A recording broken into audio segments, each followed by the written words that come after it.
একটি পাখি আমাকে এতটা ভালোবাসা দেবে বা অল্প সময়ের মধ্যে আমার এত ভালোবাসা হয়ে যাবে তার সাথে, এটা আমি আগে কখনো কল্পনা করতে পারিনি।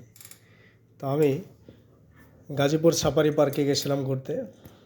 তো অনেক পশু পাখি দেখেছি, তার মধ্যে একটি ধনেশ পাখি। এটার সাথে যখন আমি একটু খেলা করলাম, তারপরে আমি যেদিকে যাই সে সেদিকেই যায়। আর কোনো মানুষের সাথে সে খেলে না, যায় না। আমি যেদিকে একটু টুকটুক করে ডাকি সে ওদিকেই আসে। দেখেন, আপনারা দেখবেন সে আমার আশেপাশেই ঘুরতেছে, আর কোথাও যাচ্ছে না।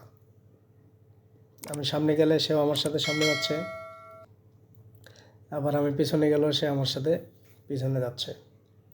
এবং সে হয়তোবা কোনো কিছু আমাকে বলতে চাচ্ছে, হয়তোবা সে বলতে চাচ্ছে যে আমি তো এখানে বন্দি, আমাকে মুক্ত করে দেওয়ার ব্যবস্থা করেন।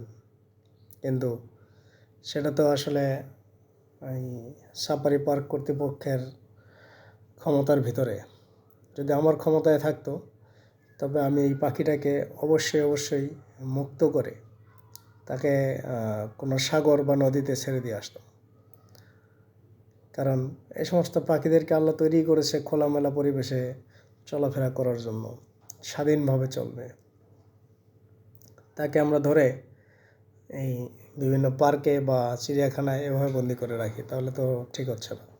কিন্তু আল্লাহর কি মহিমা, এই পাখিটা আমার সাথে কেন জানি এমন ভালোবাসা লাগিয়ে দিয়েছে, তাকে ছেড়ে আমার আসতে একটুও মন চাচ্ছিল না। মন চাচ্ছিল যে আমি সাফারি পার্কে থেকে যাই, পাখিটার সেবা যত্নে থেকে যাই, তাকে আদর করি। এখানে একটা ছোট্ট একটা আছে, নালা। সে আমার জন্য নালাটাও অতিক্রম করে এদিকে চলে আসছে। আবার আমি যখন নালার ব্রিজ পার হয়ে আসছি, সে পানি পার হয়ে আবার আমার দিকে যাচ্ছে। আসলে প্রকৃতির ভালোবাসা সবাই পায় না। আপনি দেখুন, আমি যেদিকে হাঁটতেছি, পাখিটা বাউন্ডারির উপর থেকে আমার সাথেই হাঁটতেছে। আবার দেখবেন আমি একটু ঘুরে পিছনের দিকে আসব, তখন সেও আমার সাথে ঘুরে চলে আসবে। আপনারা দেখেন,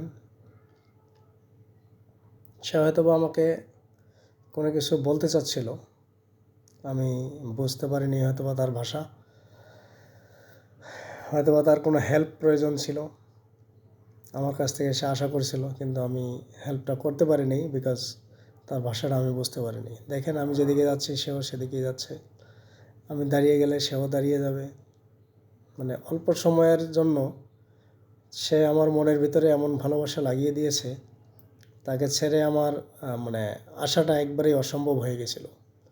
আসার সময় আমি যখন চলে আসি, সে বাউন্ডারির ওখানে প্রায় আমি তার কাছ থেকে দূর থেকে তাকে তাকায় দেখছি প্রায় 1-2 মিনিট সে ওই বাউন্ডারির কোনায় এসে দাঁড়িয়েছিল। হয়তো সে আমাকে খুঁজতেছিল যে লোকটা কোথায় গেল, কিন্তু আমাকেও তো বাসায় যেতে হয়, যার কারণে তাকে ছেড়ে চলে এসেছি।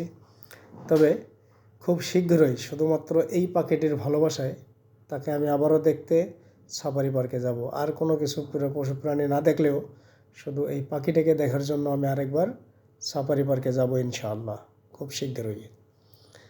আপনারা সবাই দোয়া করবেন পাখিটার জন্য, পাখিটা যে আমার সাথে